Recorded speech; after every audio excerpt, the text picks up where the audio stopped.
عزيزتي البنيه طالبه المرحله الاولى حصرا، مو اي طالب ابتسم بوجهك معناتها حبك وانت صرتي اميره مستقبله، ماكو هيك كلاوات.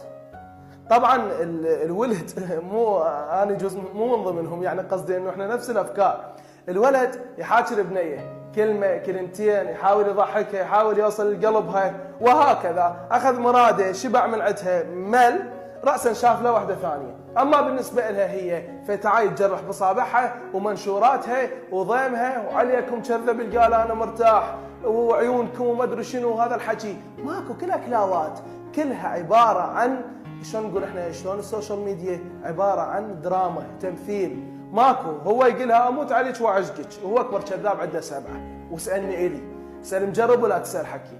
اما بالنسبه لها هي شنو ذنبها؟ هي ذنبها واحد، انه ما شغلت هذا، شغلت هذا. هي لو مشغله هذا كان كشفتها من